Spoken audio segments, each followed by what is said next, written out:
Hi everyone, welcome back to another week of Intro to Sociological Theory. This week we'll be discussing the contributions of Max Weber. Born in 1864, Weber was raised in an educated middle-class family. His father was a lawyer, judge, and politician, allowing for much exposure to leading politicians and scholars. While his father was a hedonist, not particularly religious, and controlling both as a husband and as a parent, Weber's mother was shy, sensitive, and very religious. The differences led to estrangement between the two, a conflict that affected Weber throughout his life. Always very much an intellectual, Weber began to write letters reflecting on classical Greek and Roman writers while still very young. In fact, by age 14, he had already published 2 historical essays. He was educated in law at the University of Heidelberg, but also studied economics, history, philosophy, and theology. Likely a result of his parents' different orientations, Weber fluctuated between religious faith and secularism. Weber defined sociology as a science concerning itself with the interpretive understanding of social action, and thereby with a causal explanation of its course and consequences. He goes on to say, "We shall speak of action insofar as the acting individual attaches a subjective meaning to his behavior, be it overt or covert, omission or acquiescence. Action is social insofar as its subjective meaning takes account of the behavior and is thereby oriented in its course." This definition of sociology is important as it reveals 2 interrelated goals of Weber's. First, understand the origin and characteristics of modern Western societies, and second, construct a system of abstract concepts toward describing and understanding social action in society. Note Weber's emphasis on interpretive understanding, or Verstehen, which is important because it marks a distinct break with those who sought to uncover universal laws that were applicable to all societies. Unlike Durkheim, who analyzed objective social facts that operated independently of the individuals making up a society, Weber turned his attention to the subjective dimensions of social life. He sought to understand the states of mind, or motivations that guide individuals' behavior. Despite Weber's insistence on interpretive understanding, his overall aim was to show that objective research was possible in the social sciences, even if they dealt with subjectively meaningful phenomena. Interpretive understanding and objective research were not mutually exclusive for Weber. He pursued this objective by, first, dealing with the problem of values in sociological research. If sociology were to be a true science of society, it had to be objective, according to Weber. And second, he argued that every science needed a conceptual map, that is, key concepts that described phenomena under study. He developed such a system and called them ideal types. We'll discuss both of these approaches. So many thinkers in Weber's time didn't think an objective social science was plausible. It seemed impossible to separate values from the research process, think Marx. And one of the ways in which Weber dealt with the problem of values was by insisting that social inquiry should be value-free. By value-free, he meant that researchers' personal values and economic interests should not affect the process of social scientific research and analysis.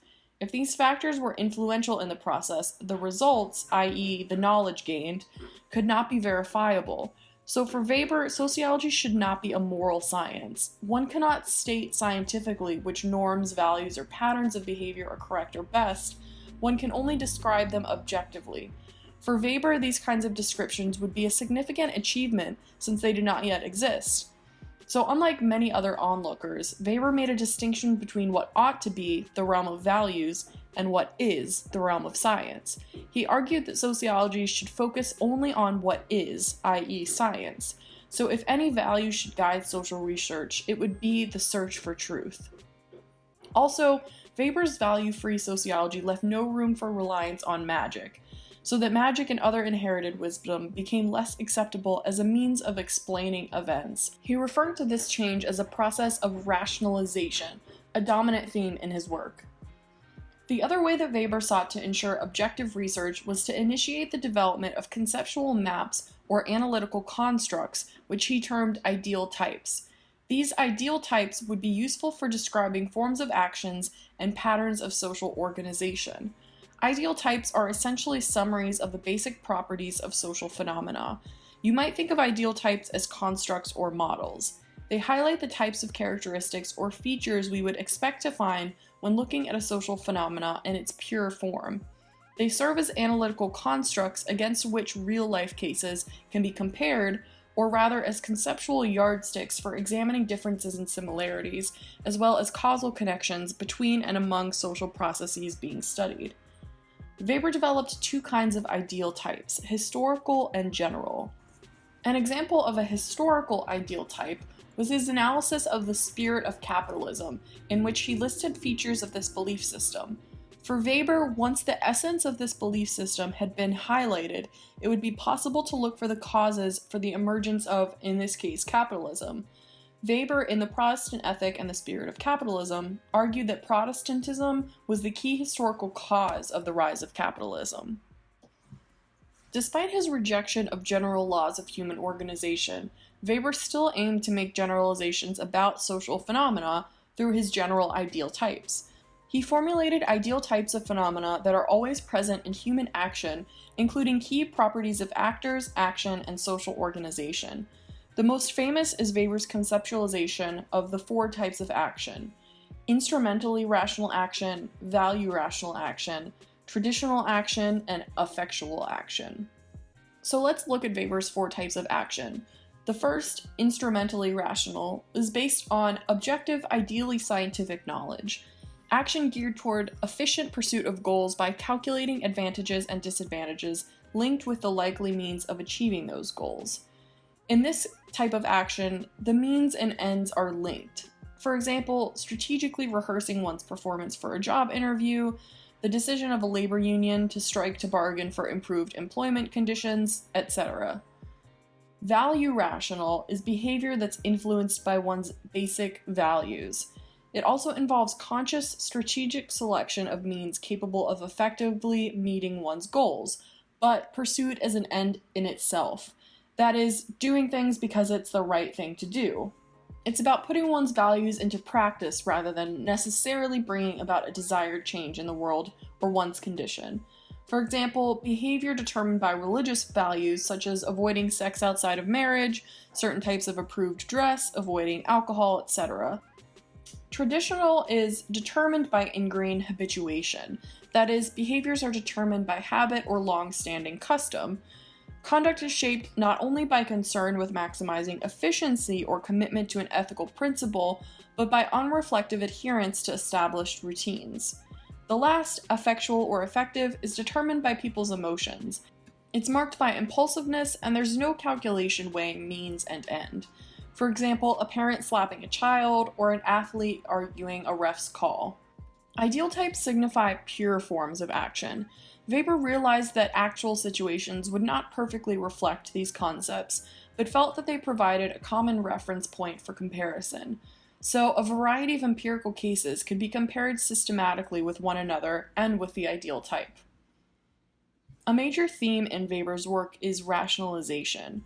Rationalization refers to an ongoing process in modern society in which social interaction and institutions are increasingly governed by methodological procedures and calculable rules. As society develops, values, traditions, and emotions are displaced by formal, impersonal, bureaucratic practices. Put differently, rationalization refers to the process through which affective ties, spirituality, and tradition are replaced by rational calculation, efficiency, and control. It is most associated, as we'll see, with increasing levels of bureaucratization. These practices lead to greater efficiency in achieving desired objectives, for example, hiring an employee or selecting leaders, but they also lead to the disenchantment of the world. No mystery, no magic, nothing that is incalculable. Instead, one can master all things by calculation. Rationalization affects most domains of modern Western society. Music, for example, became codified in the 1500s through the development of scales derived from mathematical formulas and tonal and rhythmic notation. The visual arts, too, have become codified according to certain principles: perspective, composition, color. Sex as an irrational bodily pleasure, or as a rite connected to orgiastic rituals, has been replaced by sex as a rational practice needed for procreation. Procreation is also increasingly controlled scientifically, as advances in birth control and in vitro fertilization make it possible to plan when a birth will occur, circumvent a person's natural fertility, and even prenatally select specific traits. Viewed as one of the most influential sociology books ever written, The Protestant Ethic and the Spirit of Capitalism captures two subjects that are at the heart of Weber's sociology: rationalizing tendencies prevalent in Western societies and the role of ideas in shaping them. Weber viewed religious beliefs as a system of meaning directed at explaining the existence of suffering and evil. These explanations for Weber have a profound impact on individuals' actions and consequently on the broader social order. Unlike Marx, who emphasized relations of production and class struggle, Weber maintained that the methodological attitude that characterized Protestant asceticism was integral to the rise of capitalism in the West. Several key concepts are used in this work to make Weber's argument. The first is spirit of capitalism. Note the use of spirit, suggesting a culture or mindset. This refers to the cultural values and beliefs that make capitalism possible. The belief that life should be rationally organized, that economic work is the most valued of all action, and that quantification is the true estimate of value and worth. Modern capitalism contains principles for the way in which people organize and live out their lives. For example, you woke up this morning and you will likely go to sleep tonight. But how will you use your time between having woken up and going to sleep? From a broader position, you were born and you will die. What will you do with your life? Does it matter? According to Weber, under capitalism it does matter, and it is not merely an individual concern. The culture of modern capitalism provides us with certain principles, values, and morals that serve as guideposts telling us how to live. He presents three prescriptions that are to be found in the spirit of capitalism: the value of money for its own sake, vocational calling and the duty to work, and legitimation based on quantitative calculations. The first, value of money for its own sake, asserts that life is to be lived with a specific goal in mind. That is, it is good and moral to be honest, trustworthy, frugal, organized, and rational because it is useful to a specific end: making money. Making money has its own end: acquisition of more money, and more money, and more money. But the culture of capitalism does not encourage immediate gratification. Rather, it advocates putting off such so that money can be rationally used. In other words, it is invested to earn more money. Making money becomes an end in itself and the purpose of life. The second, vocational calling or duty to work. Each of us should have a vocational calling. More than just a job or career, emphasis is on our attitude towards our vocation or the way that we carry out our work. So we are obligated to pursue work, we have a duty to work, and we work to achieve an end. But work is, under the spirit of capitalism, a moral attribute. We talk about work ethic being strong or weak, and the opposite of a strong work ethic as laziness. So work becomes an end in itself rather than a means to an end. Finally, bottom line legitimation.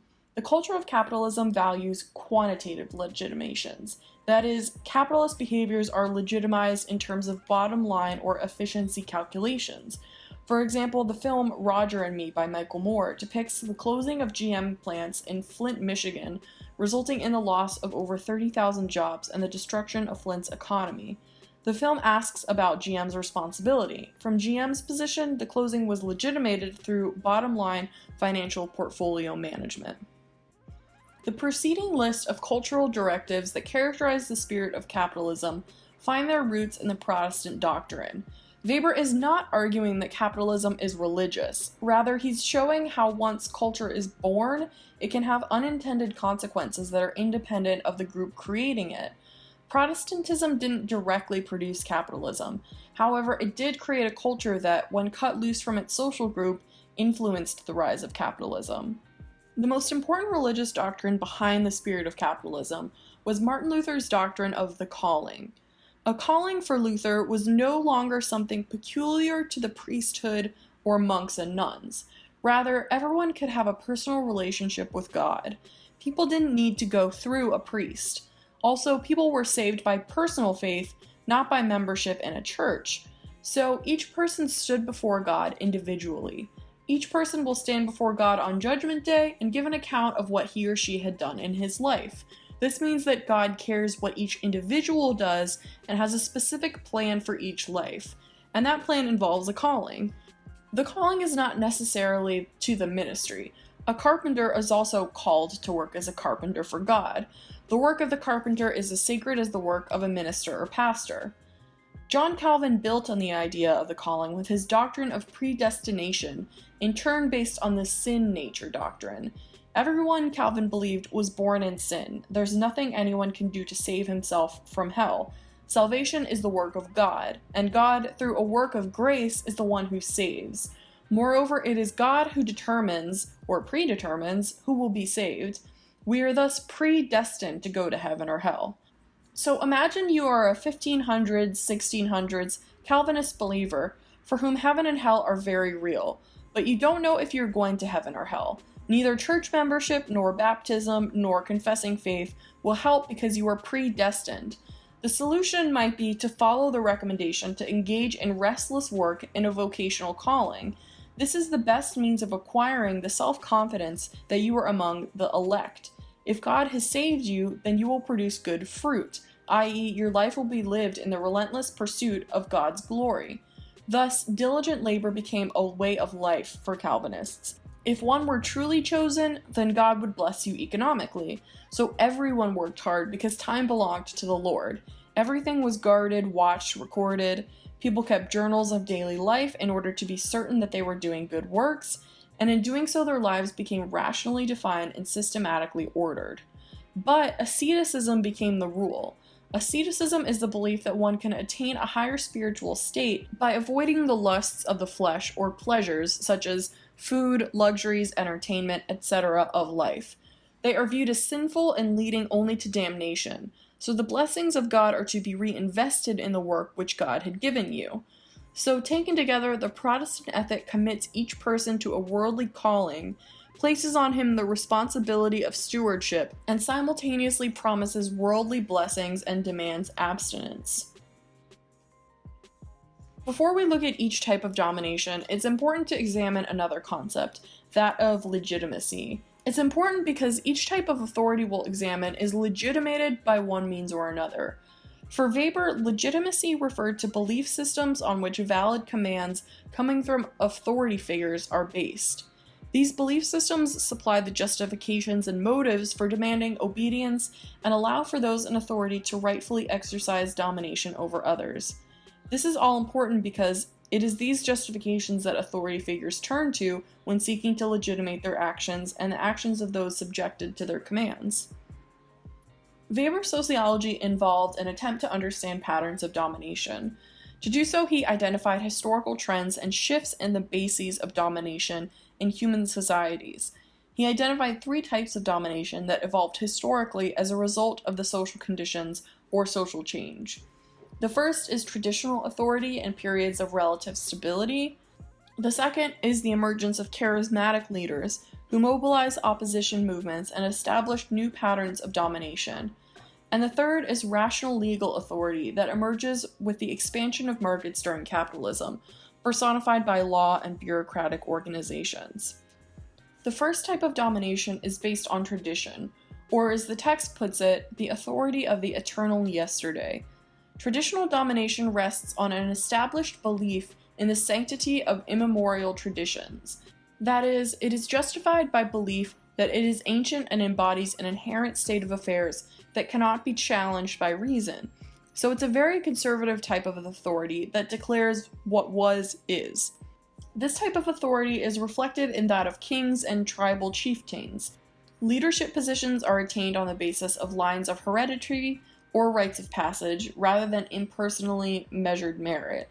Subjects owe their allegiance not to a bureaucratically imposed set of rules or laws that may change, but to their personal master, whose demands for compliance and loyalty are legitimated by sacred, inviolable traditions that serve as the only limit to the ruler's authority. It's the type of authority that allows Daenerys Targaryen to demand that Jon Snow bend the knee in Game of Thrones. Although he initially refuses, her demand reflects this type of authority. An example of traditional domination is patriarchalism. This occurs in households and other small groups where the use of an organizational staff to enforce commands is not necessary. Or patrimonialism, a form of traditional domination that occurs in larger social structures that requires an administrative apparatus to execute commands. As an ideal type, patrimonialism, traditional authority coupled with an administrative staff, is essentially expressed in the following characteristics. People obtain positions based on custom and loyalty to the leader. Officials owe obedience to the leader issuing commands. Personal and official affairs are combined. Lines of authority are vague. And task specialization is minimal. In this context, officials make decisions based on whatever they believe will benefit them and on what the leader wants. Officials also take possession of the means of production themselves or are granted them by the leader. So it's not quite clear where their jurisdiction begins and ends. Think of a sheriff. What duties or activities falls under his or her purview? The second type, charismatic domination, has a religious origin and means gift of grace. It implies that an individual has been gifted with divine powers.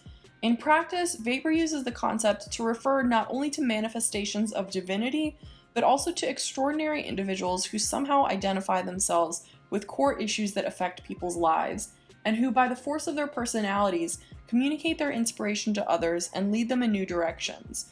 So individuals do not have to be in religious roles in order to have charismatic authority. They may be politicians, soldiers, artists, etc. For Weber, charismatic leadership emerges in times of crisis, when the dominant ways of confronting the problems faced by a society seem inappropriate, outmoded, or inadequate. In that context, charismatic domination is led to dramatic change. Inspired by the master, people reject the past in favor of a new direction. Weber wrote that every charismatic leader implicitly argues, "It is written, but I say unto you." The third type, rational legal authority, is based in law.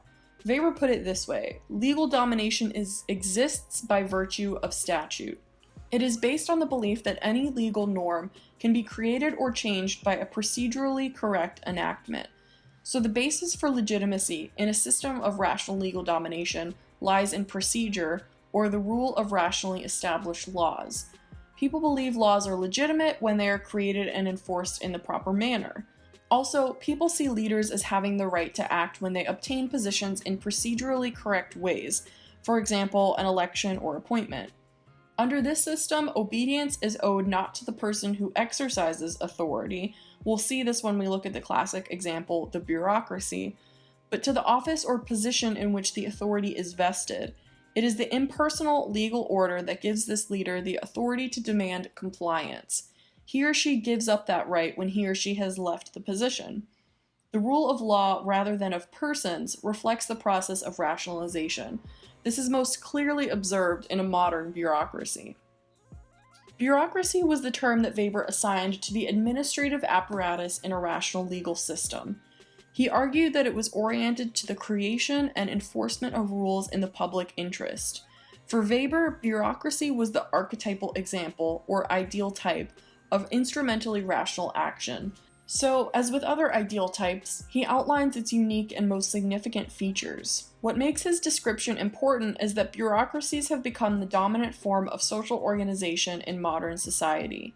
While many people condemn bureaucracies as inefficient, rigid, and incompetent, Weber argued that this means of administration was the only means of attaining efficient, flexible, and competent regulation under a rule of law.